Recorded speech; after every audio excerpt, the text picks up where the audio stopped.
हम लोग पढ़ने जा रहे हैं Dutch east India company. Dutch east India company, तो ये नाम भारत में प्रसिद्ध हुआ, लेकिन जो डची लैंग्वेज है उसमें इसका नाम है वेरिगिदे ओस्ट इंडिसे कंपेगनी, और यह अनेक कंपनियों के मिलने से बनी है। यह एक मल्टीनेशनल या बहुराष्ट्रीय कंपनी थी। भारत में यह किस नाम से जानी गई? United East India Company of Netherland के नाम से जानी गई थी। यह कंपनी कैसे बनी थी?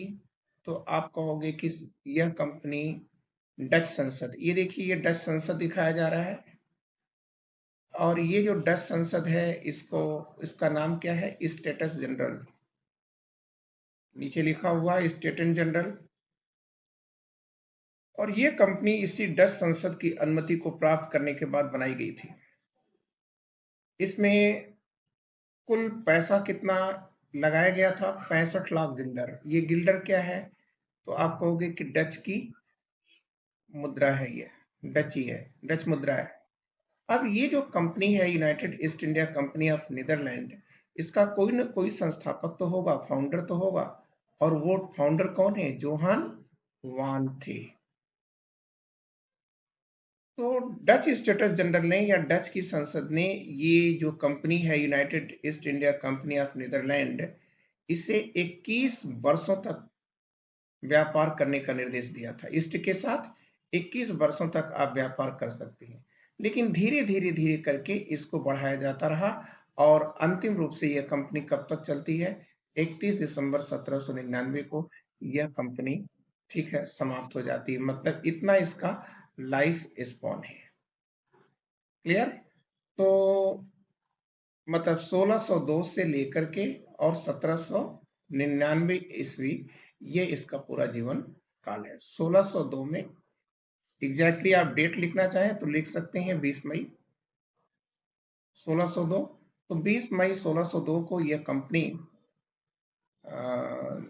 बनी है, और इसके बाद ये 1605 में इंडिया में आ चुकी थी। और इंडिया में आने के बाद इसने क्या किया था कि अपना मुसोलीपट्टनम में अपना कारखाना स्थापित किया था, जिसकी चर्चा हम लोग आगे करेंगे। अब हम लोग दूसरी बातें देखते हैं। तो दूसरी बातें ये है कि देखिए जो डच कंपनी है, यह क्यों आई थी? दो उद्देश्यों को लेकर आई थी। एक सांप्रदायिक संघर्ष चल रहा था, किसके बीच में? पुर्तगालियों और डचों के बीच में। पुर्तगाली वास्तव में कैथोलिक थे और डच लोग प्रोटेस्टेंट थे। तो कैथोलिक और प्रोटेस्टेंट के बीच सदैव जंग चलते रहते हैं, क्योंकि कैथोलिक जो है वो कट्टरपंथी या चरमपंथी होते हैं, जबकि प्रोटेस्टेंट जो है ये सुधारक होते हैं। सेकंड चीज ये है कि डच लोग मसाला व्यापार करना चाहते थे, और ये मसाला व्यापार कहाँ करना चाह रहे थे? इंडोनेशिया से करना चाहते थे। मतलब आप कह सकते हैं कि भारत में डचों की रुचि कम थी। इनकी रुचि कहाँ थी? तो आप बताओगे कि सर इनकी जो रुचि थी वह इंडोनेशिया में थी। क्लियर? बाद में पुर्तगालियों की भी रुचि भारत में नहीं रह गई थी, क्योंकि पुर्तगालियों को ब्राजील मिल चुका था, और ब्राजील भारत की तुलना में उनके लिए बेहतर सिद्ध हुआ था। अब हम लोग अगली बातें करते हैं। देखिए इसमें कुछ हम लोग विशेष पॉइंट भी याद रखेंगे। तो विशेष पॉइंट में हमको सबसे पहली बात याद रखनी है, वो ये है कि पूर्व की ओर आने वाला पहला डच नागरिक कौन है? तो पूर्व की ओर आने वाला पहला डच नागरिक कार्लेनियन हाउटमैन था। ठीक है, और ये जो है 1595 में, ये इंडोनेशिया का एक द्वीप है सुमात्रा, वहीं पर ये पहुंचा था।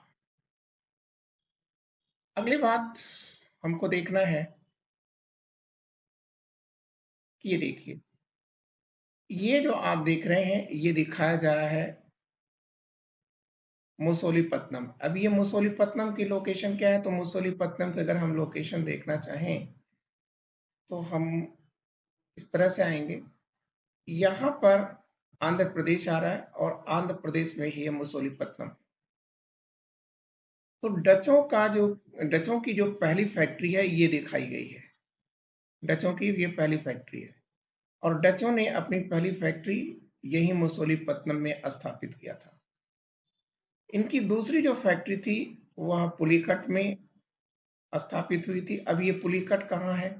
तो आप बताएंगे कि सर वो तमिलनाडु में है। तमिलनाडु में है और जो पुलिकट लेक है उसी के जस्ट मुहाने पर है ये। तो पुलिकट में स्थापित हुई थी। पुलिकट में डचों ने फोर्ट गैल्ड्रिया की स्थापना किया था। एक किला बनाया था जिसका नाम है गैल्ड्रिया और इसी गैल्ड्रिया से ही डचों ने अपनी टकसाल को स्थापित कराया था और इसी टकसाल से इन्होंने दो कार्य किया है। क्या क्या कार्य किया है? एक तो पगोड़ा नाम का सिक्का जारी किया है और दूसरा ये है कि जो मुगल विद्रोही हैं उन मुगल विद्रोहियों का यह शरणालय भी था। आगे बढ़ते हुए हम लोग देखेंगे कि पगोड़ा सिक्का क्या है, कैसे है। तो ये देखिए आपके बीच में दिखाया जा रहा है पगोड़ा सिक्का। ये देखिए गोल्ड का सिक्का है, क्लियर। और इस पर जो आकृति बनी है ये विष्णु की आकृति है। मतलब आप कह सकते हैं कि देखिए विष्णु की आकृति। अब विष्णु को दक्षिण भारत में वेंकटेश्वर कहा जाता है, तो ये वेंकटेश्वर की आकृति है।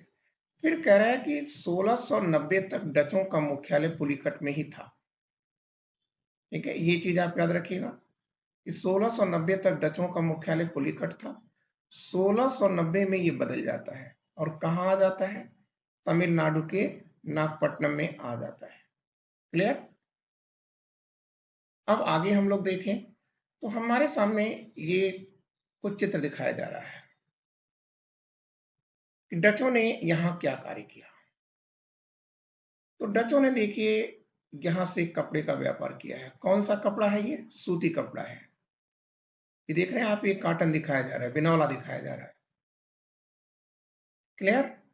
तो ये सूती कपड़े को इन्होंने क्या किया? अंतरराष्ट्रीय रूप दे दिया। मतलब इनकी सबसे बड़ी देन क्या है कि भारतीय जो सूती कपड़ा है उसको इन्होंने अंतरराष्ट्रीय रूप दिया था।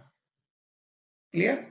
अब डच लोग यहां से कपड़ा खरीदते थे, भारत से कपड़ा खरीदते थे। इसे कहां ले जाते थे? इंडोनेशिया ले जाते थे और इंडोनेशिया में इसको बदल देते थे। किससे? मसाले से बदल देते थे और इस मसाले को लेकर के वो कहां जा रहे हैं? यूरोप जाते हैं और यूरोप में इस मसाले को बेच करके वो बड़ा लाभ कमाते थे। इसके अतिरिक्त आप ये देख रहे हैं कि सूती कपड़े के साथ इन्होंने रेशमी कपड़े या सिल्क के कपड़ों का भी एक बड़ा बाजार निर्मित किया था। क्लियर। और अब एक पॉइंट हमारे सामने और आ रहा है। ये देखिए, ये जो आप चित्र देख रहे हैं इसमें आपने बहुत नाम सुना होगा नील। नील की खेती। गांधी जी चंपारण सत्याग्रह में किसके विरुद्ध आंदोलन किए थे?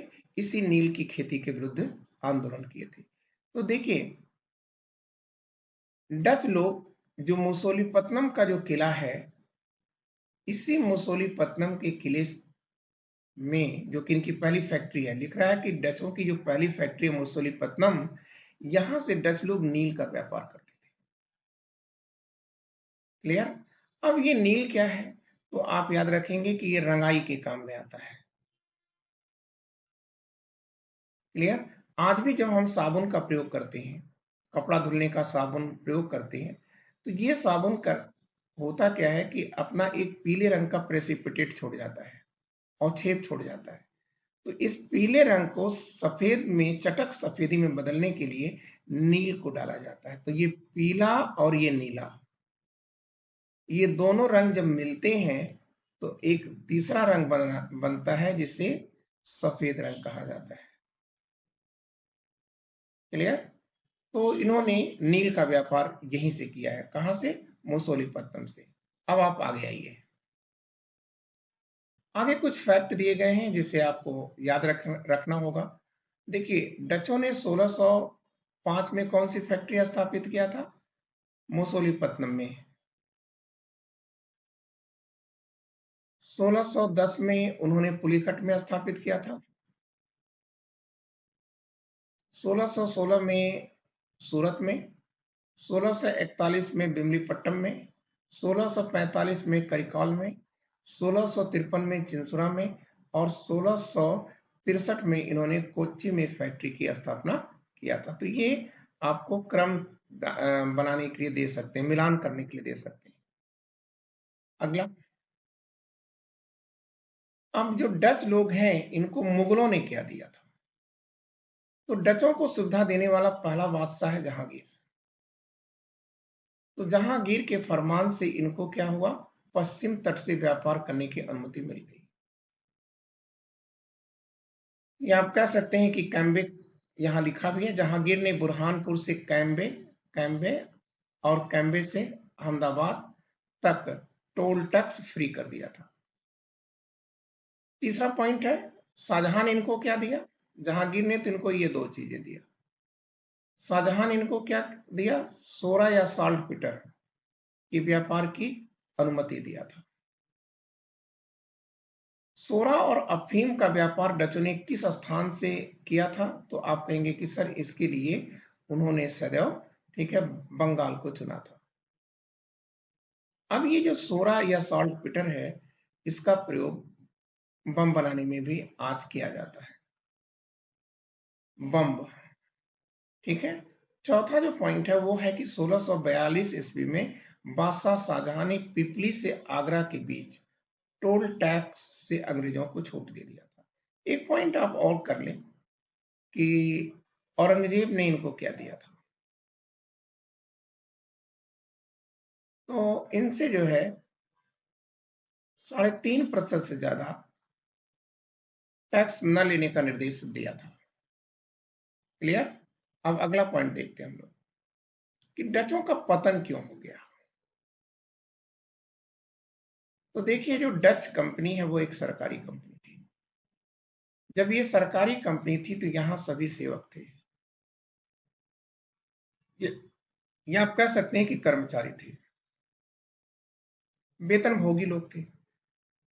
अब इनको जो है बड़े आसानी से रिश्वत देकर के भ्रष्ट बनाया जा सकता।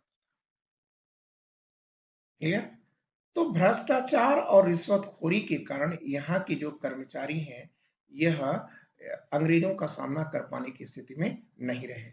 और यही कारण था कि 1759 में अंग्रेजों ने बेदरा के युद्ध में, बेदरा को ही चिंसुरा भी कहा जाता है, चिंसुरा।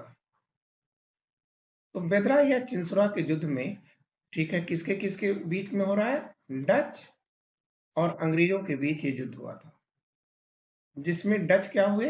हार गए थे।